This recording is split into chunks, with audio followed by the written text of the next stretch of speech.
Саламатсыздарбы, урматтуу Нарын шаарынын Нарын облусу тургундары, урматтуу жергиликтүү бийлик органдарынын жетекчилери жана кызматкерлер.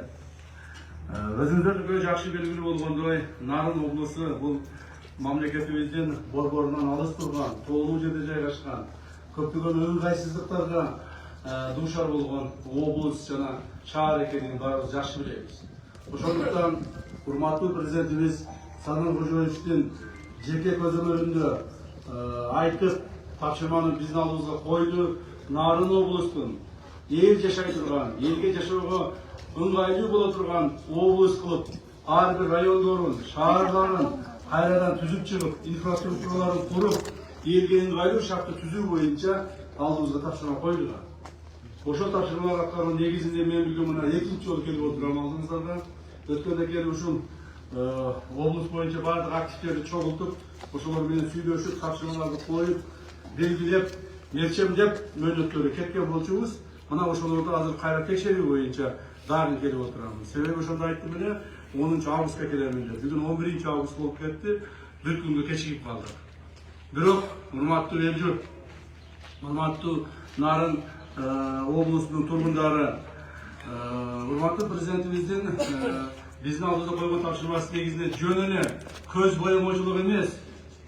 Баягы мына аксакалдарыбыз турат, эл журт турат, баарыңыздар көрүп билип атасыздар. Көптөгөн жылдардан бери мамлекетибиздин бийлик органдарынын кылган иштерине катышып, көрүп, билип жүрөсүздөр. Мындай жөн эле көз боемочулук эмес, накта элге жардам берип отурган, накта ошол жашаган элдин турмуш тиричилигин өзгөртө турган өзгөрүүлөрдү жасашыбыз керек деп тапшырма коюп отурат президентибиз. Ошонун негизинде ар бир кылган жумушубуз практикалык жүзүндө элге пайдалуу болуш керек. Жөн эле келип, элдин көзүн боемолоп, той тамаша өткүзүп, же болбосо аны бүтүрдүк, муну бүтүрдүк деген сөздөр менен кетишке бизге президентибиз жол бербейт. Ошондуктан мына азыр мына экранда көрүнүп атат, көрүнбөгөн канча жерлери бар. Мына экранда 5-6 гана объект көрсөтүптүр.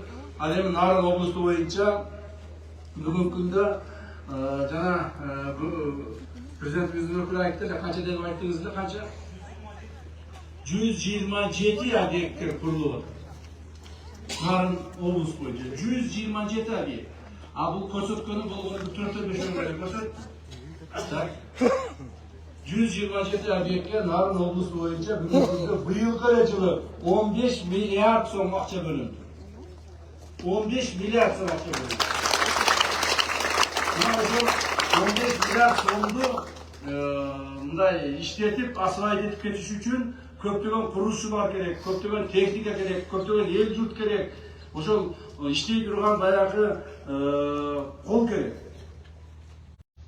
Башка мамлекетке кетип атабыз, мигрант болуп атабыз деген эл журтубуз азыр кайтыш керек. Эсиңиздерде болсо керек, президентибиз кайсы бир өзүнүн мындай эл алдына чыгып сүйлөгөндө айтты эле, биз мигранттарды кайтарабыз деп. Мына убакыт келип атат. Убакыт келип атат, мигранттарыбыз кайтып келип, ушу иштесин, курулуштарга иштесин, мына техникаларга иштесин, ушу техникалар менен элге кызмат көрсөтсүн, жана башка жумуштар өтө көбөйдү. Карапайым эл журтубузга, жөнөкөй адамдарга жумуштар өтө көбөйдү. Ошондуктан бала чакаларыбыз чакырып, башка жакта жүргөндөрдү ушул жумуштарга жүрөтүшүбүз керек. Азыр эле мына президентибиздин өкүлү айтып атат, жумушчулар жетишпей атат. Жумушчулар жетишпей атат дейт. 2 бетон завод коюшкан экен, бир бетон заводдун качествосу, сапаты жакшы болбой калып, аны токтотуп койдук деп мына министр, курулуш министрлиги айтып атат. Туурабы? Экинчи бетон заводубуз иштеп атат дейт. Ошол материал жетпей атат дейт. Шагыл, сайдагы шагылыбыз жетпей атат дейт. То есть ушунчалык көп курулуш болгондуктан. Мындай нерсе аксакалдарыбыз көрүп турасыздар, көптөн бери боло элек болсо керек эле. Көптөн бери боло элек болсо керек эле. Эмне үчүн мындай болуп атат? Урматтуу эл журт, мен буга дагы 2 мүнөт бир түшүндүрмө бере кетейин. Бул жөнүнөн эле кимдир бирөө ойгонуп эле анан кийин кыла баштаган жери жок. Мунун баардыгы мерчемделген пландардын негизинде келет а. Эмне үчүн Нарынга мына 4 жылдан кийин биз урматтуу Садыр Кожоевич бийлик келген 4 жылдан кийин ушул жумуштар башталып атат. Себеби туугандар, ушуга чейин биз 4 жыл башка öte mamleketlik dengedeki mamleketin tışkı çegarasının koopsuzluğunu saktoo boyunca көп жұмыстар атқарды. Урматтуу президентибиз менен ошол мына былтыркы жылы 3 жыл иштеп жүрүп Өзбекстан Республикасы менен толук бойдон чегарабызды бүтүрдүк.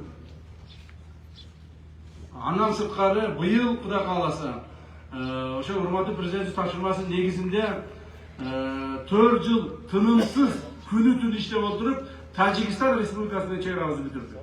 Бүгүнкү күндө Кыргызстаныбыз толук бойдон чегаралары такталган, юридикалык бардык өзүнүн макамдарына ээ болгон толук кандуу, суверендүү мамлекет болуп түзүлдү. Ушуга чейин биз суверендүү мамлекетпиз деп 30 жылдан бери айтып келсек, бирок чегараларыбыз ачык болгон.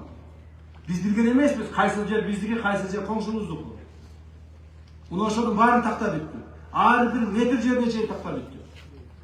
Эми ошондой чоң жумуштар бүткөндөн кийин мындан ары биз ички чоң проблемаларыбызды чечкенге кириштик.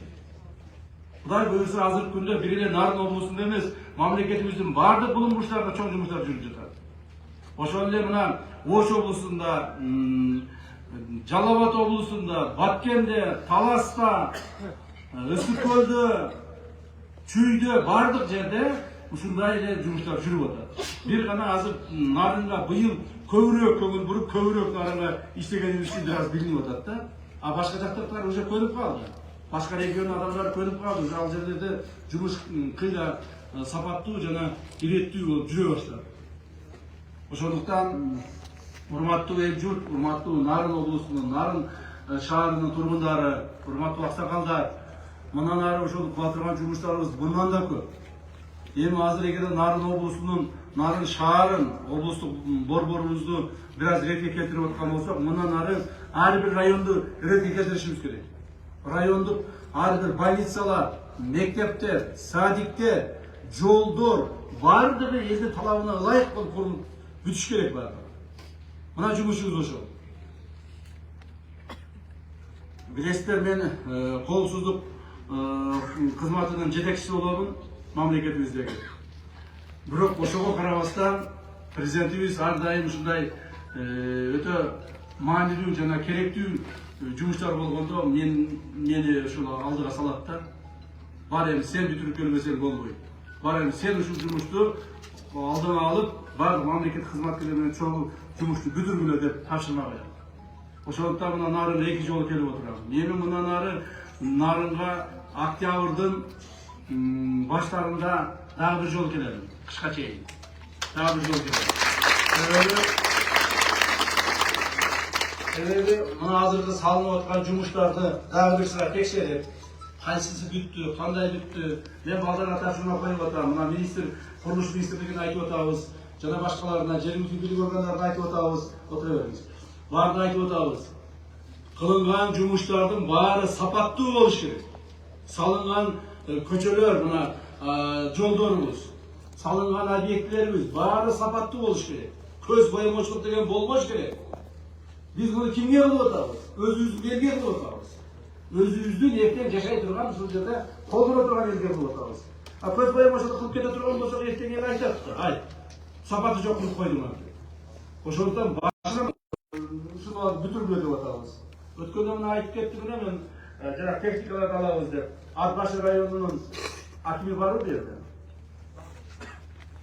Ат башы районунун акими жокпу? А, сиз, Ат башы районунун акими келип, сиз конфликт болсаңыз, сизди мен солдат окшойтуп атпайм.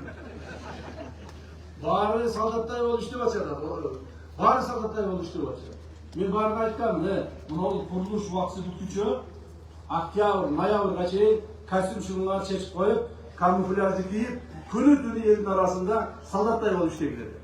Мына туура кылып тур, жакшы кийинип алып. Ошондо Ат башы районунун айыл өкмөттөрүнө техника алып берейин дегенде, туурабы? Ой, Нарын районунан. Жанагы техникаларды алып берейин дегенде, мына техникалар келди. Техникаларды алып берип атабыз. Эми keyingi кезекте Ақтала районы болуш керек. Кана Ақтала районы? Siz he? Siz polkovnik reyni болып қалыпсыз. Мына Ақтала районuna беришиңиz керек. Ақтала району азыр тизмеңер түзгүлө кандай техника керек? Эң керектүү техникаларды ар бир айлык материал беребиз. Макулбу? Тизмеңер түзгүлө тез аралашыңыз. Бизге бересиңер, мына биздин администрациянын начальник управлениясы Осмонов аркылуу бергиле. Биз президентибизге дала иштетебиз. Сөзсүз түрдө президентибиз өзүнүн фондунан турукташтыруу деген фонд ачкан президент. Турукташтыруу фондунан акчаны берет. Мен билем, ал фонддо акча бар. Президентибиз элге дегенде токтобойт, сразу айтат. Бүгүн давай бергиле дейт. Эртең берейин десек, жок бүгүн бергиле деп ушинтип бизге талап коюп турат. Макулбу? Сизге дагы ошол октябрга чейин бере турган болот. Макулбу? Сиз отуруңуздар. Урматтуу эл журт, жана башында мен айтып өткөндөй, мен бул нерсени өзүм ойлоп таап эле, анан келип сиздер менен мындай жетекчилер менен иштеп аткан жерим жок. Президентибиздин талабы ушундай. Өтө катуу талап коюп атат. Мына азыр силерден кийин ушул жерде нарында, мен ушул жерден сразу Ошко учуп кетем. Вертолет менен. Эртең менен бул жерге учуп келдим, азыр Ошко учуп кетем. Оштон кийин Жалал-Абадка өтүп барам, Жалал-Абадтан Таласка барам. То есть бардык жерде талаптар бийик коюлду. Талаптар коюлуп, иш мерчемдери аныкталып, бардык сроктору коюлган. Ошолордун ордуна биз бүтүшүбүз керек. Мурдагыдай жай баракат жүрүп, нарынга келип 2 күн жатып, Ошко барып 2 күн жатып жүргөн убакыт жок азыр. Ошондо биз үлгүрүп калышыбыз керек, иштеп калышыбыз керек. Мына аксакалдарыбыз, жергиликтүү бийлик органдары, жергиликтүү жашоочулар колдоп, кубаттап турсаңыздар, Кудай буюрса, урматтуу президентибиздин жүргүзүп аткан саясаттын негизинде мамлекетибиз такыр башкача болуп өзгөрдү.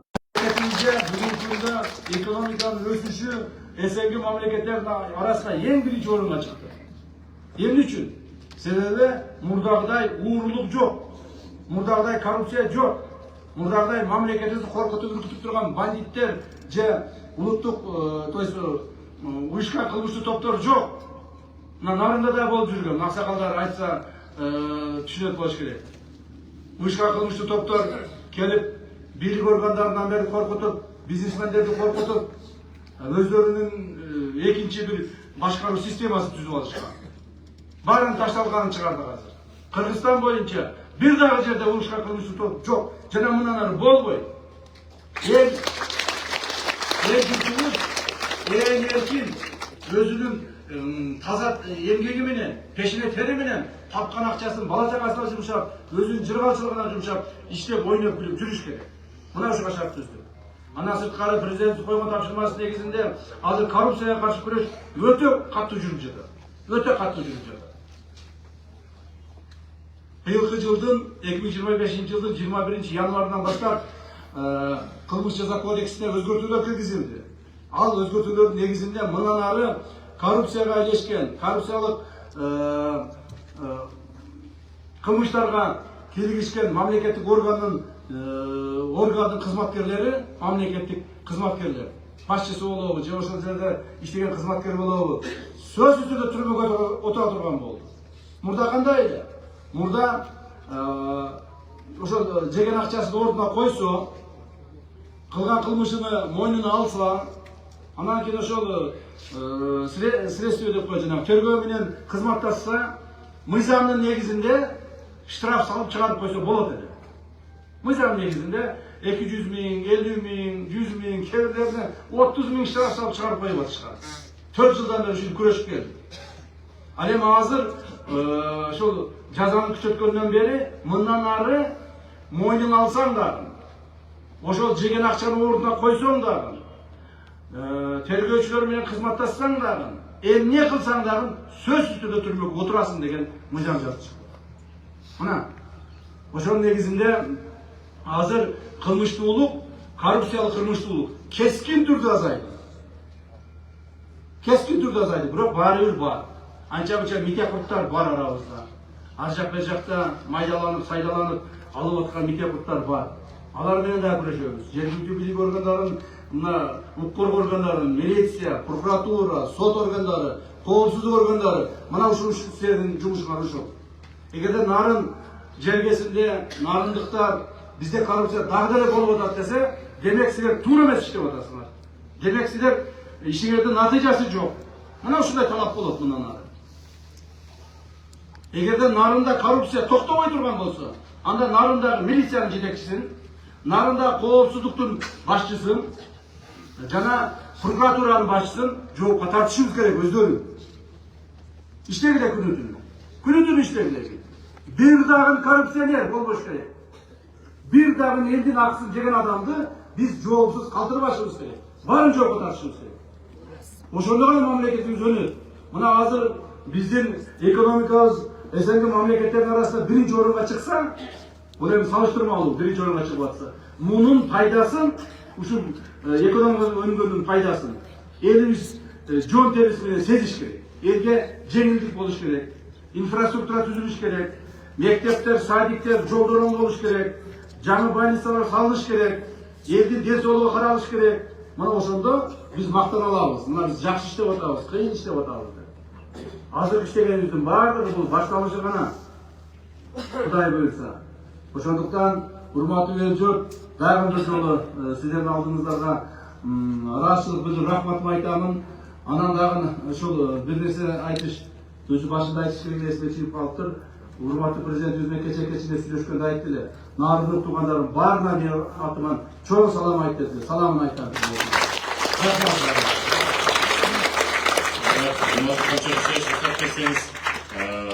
Техникаларын ачыш үчүн нарын айрым акимдер тапшырып койсок.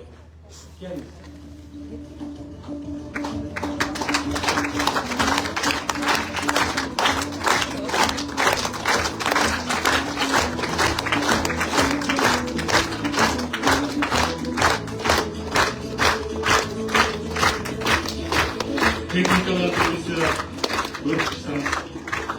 Рахмат, жакшы калыңыздар. Саламат болуңуз.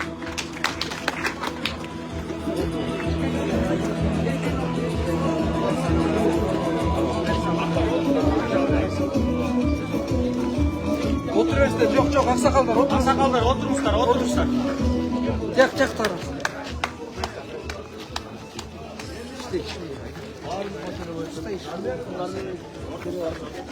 Gel yazma gülüm. Gülüm şunu atamam.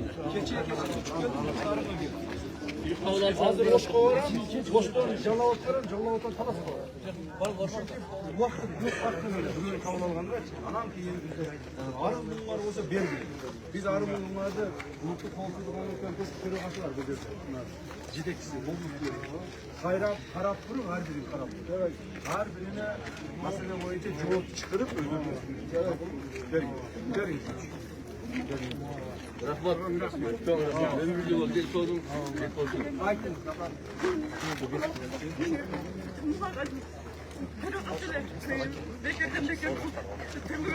Birinci rayon. O yaptı. Bunday yapalım. Buradaki damlar aynı bütün dostluk ayından demesin sadece meçikleştirip algan iken Tursunbek Almasbek degen Pestin начальник Sultan Tursunbek degen ошолор ошону неме кылып мен балам айылдык эмес төрагасы эле Бостон Чейбулан деген ошол айылдык немеси эле Apa mınday kılalım, sorup dur. Apa mınday kılalım.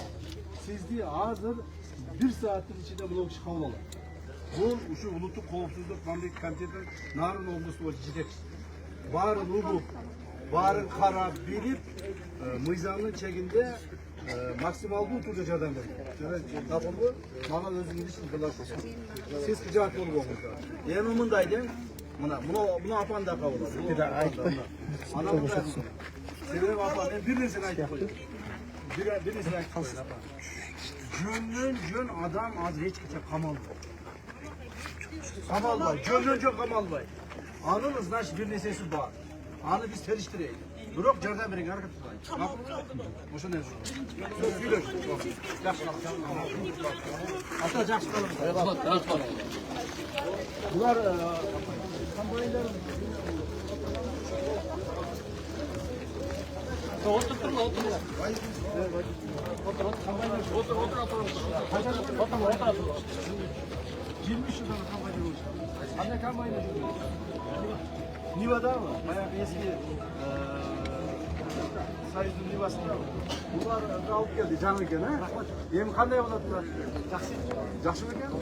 Айдай аласызбы? Эми жырганы коюп келсин. İçine çam girmeyeydi, таза. Кондиционер бош керек, кондиционер жакшылап істей берет. Бирок техниканы жакшылап карагыла, макулбу? Бул техниканы алыш үчүн да канчалаган эмгек кетти, канчалаган адамдардын эмгеги бар. Макулбу?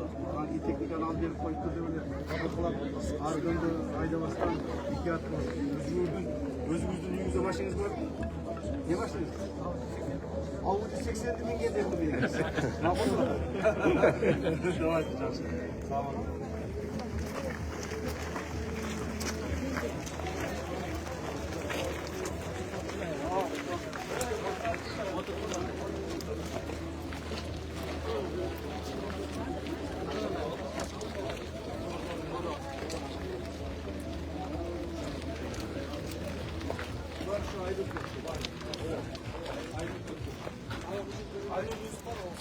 Aydın var mı bir?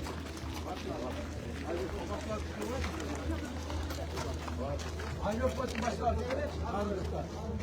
Ona teknik alalım bakalım. Tamam, başlasın.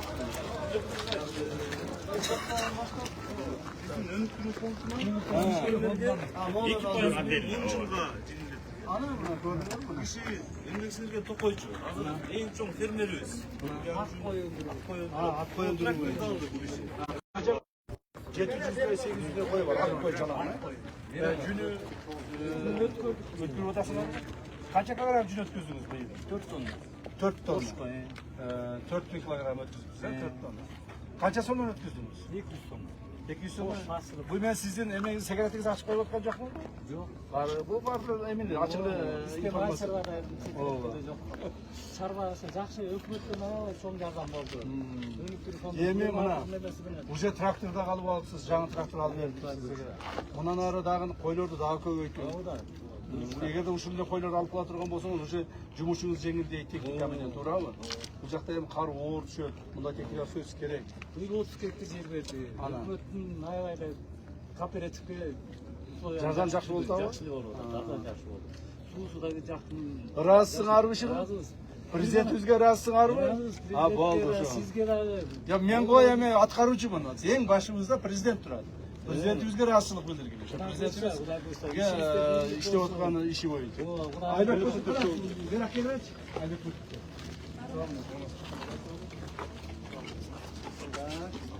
Siz kaç ay öyle.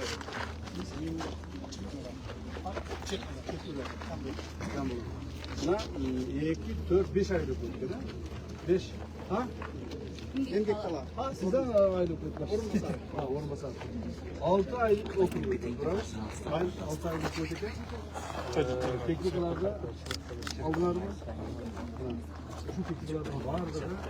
Hurmatlı Prezidentimizden koygan tapşırması negizinde ötkünde men kelip nerede совещаниеге катыштылар. Катышкансыңар, ошонун негизинде алып берин. Эми техникалар жакшылап карап, эки аркылуу колдонгула. Онан чейин эми айтса алып бере берет экен, оозубуздан чыкканын кыла берет экен, дагы алып берет да дебегиле. Бунун техникалардын колдонушун аким сиз контролдойсуз. Уктуңузбу? Техниканы өңгө айдап, өйдө кылбастан жакшынакай кылып, техникалык жагынан жакшы кароосун карап, эксплуатациясын карап, макулбу? Ушун жакшылап колдонгула. Пайдасы тийсе эле алып берип атабыз. Аны алып туруп, анча өзүңөрдүн ишиңерди кылдырып жүрбөйгүле. Только элдин ишин кылдыргыла. Макулбу? Аким жооп бересиз айтып коет. Эгерде туура эмес маалымат келип кала турган болсо, биринчи сизден баштайбыз. Өткөндө мен айлык бүттөрдү чогултуп, силердин айлык бүттөр чогултуп баарын айттым. Дагы бир жолу айтайын. Коррупция жокпу? Точно? Я. Kimге tekşirteyin? Aytın. Ha? Kimge tekşirteyin? Tekşirtmeyle koyayım bu? Точно. Ötkünde burası meni tekşirttikine meni tekşirttik kapıra konurdu öyle az turmuda oturar. Oşunda aytkam, sen tazasın mı desem tazamın dedi. Tekşirteysen ben tekşirttim. Kolumuzdan gelse ben göreyim. Buna ben tazamın dedi. Tekşirttim de yetesi gün turmu varmış. Sizler tekşirmeyle koyayın ha? Bürok bardığınırga eskertip aytıp ketemi. Tuğanda. Barыбызda мына кыргызбыз, барыбызда бала чакабыз бар, тууган уругубуз бар, туурабы? Ким эле ошо тууган уругун алдында бир уякта калайын десин, туурабы? Ошондуктан таза иштей керек. Эгерде капыстан таза иштей албасаңар, колуңардан келбесе, колуңар туткак болсо, же болбосо дүйнөгө кызыккан адам болсоңор, анда жумуш таштап коюп өзүңөр бизнес кылышкан керек. Бул элдин иши ушундай. Мына мен да элдин иши деп чуркап жүрөм. Карасаң мына. Таң калмаган нарын учуп келдим, азыр Ошко учуп кетем. Так. Оштон анан талас учуп барам, Жалал-Абадка учуп кетем, ушинтип алуучу мага эч ким эч нерсе төлөбөйт. Элдин иши деп чуркап жүрөм мен дагы. Уктуңарбы? Силер да ошондой болушуңар керек. Анан сөзсүздө айыл өкмөт болсоң, жерди урдаш, бирөөгө жер сатыш, же бир жерден бир нерсе алып калыш, андай болбош керек. Жүрөктөгү патриоттуулук, бекенчи сезимди ойготушуңар керек. Бул нерсени ар дайым угуп жүрөбүз. Ой, вперед, биз азыр патриотбуз деп угуп жүрөбүз. Бирок ошону колдонбойбуз да бизчи. Бекенчилдик деген сөздү, элге кызмат кылуу деген сөздү колдонушубуз керек да, практика жүзүндөчү. Макулбу? Эгер иштей албасаңар, дагы бир жолу айтам. Колуңар туткак болсо, коррупцияга иришип кетсеңер, лучше таштап коюп, бала чаканы багып, спокойно жакшылап жүрүш керек. А силерде ордо иштейм деген чуркап, баягы жанын берип иштейм деген балдар келип иштеш керек. Туурабы? Аким. Ошон үчүн азырынча мына Нарын районунун айыл өкмөттөрү текшербей эле коеюн.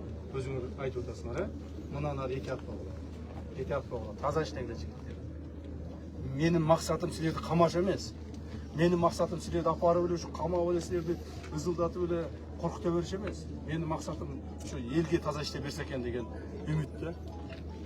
Ушу үмүт тактагы да. Ийгилик болсун. Жакшы дейт.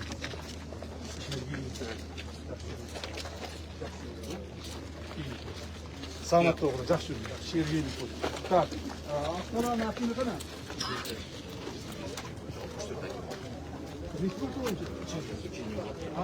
Баягы бир бар. Баягы болсун, мен каспасына келдим. Акторанын атын бар. Бар, жана Aktola Aktola rayonuna kандай tekniğe gerek mi? Onda yok. Tekniğe gerek. Evet. Sizlerin dayanıklı olsun. Administrasyon bize şöyle belirsiz.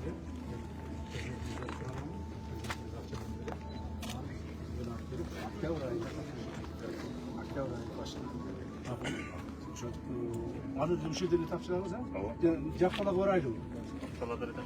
Jaktalaga barbaydı mı? Çıkırmayısın bunu koyayım. Ya. Yani çok korku odasın. Yok. Anda dairden. Октябрдын başında Aktalaga barabız. Dairden. Tutuldu. Aktalağını Dokunbayıptı bir juup tazalap. Bayatıp bile.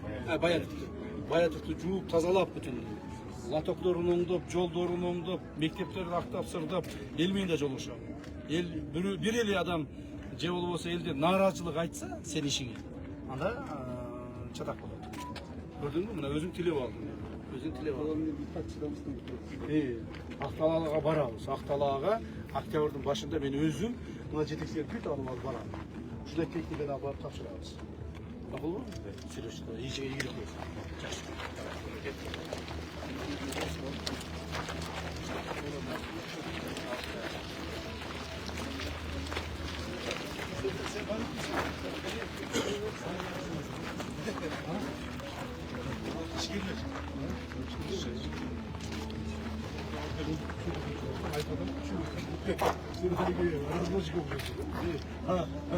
Разборчик olsun hadi gel. Burada o bu kadar cürdüm. Yok mu? Neresi? Sportsmen oldun mu? Yok. Anlıyor musun? Ha? Anca. Anca para gene. Evet. Bol taşlarlar. O bugüşlük bolgondu. Bandit bolgondu, huligan bolgondu taşlarlar. Oldu. Egerde kim bir günü? Şurada ben kıyımında böyle işleri başım çıkarıp ben o bugüşlükten, ben razı oluşluktan palacılıktan çıkıp kalsa can çiğimiz başımız. Tuttun mu? Sen dur güzel otur olursun. Tamam çok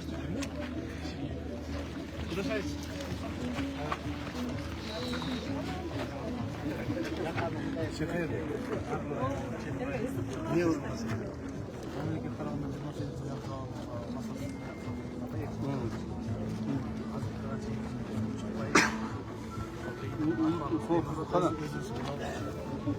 Bugün arayacağız öyleyse. Teşekkürler. Teşekkür ederim. Bugün arayacağız. Çok güzel kontak.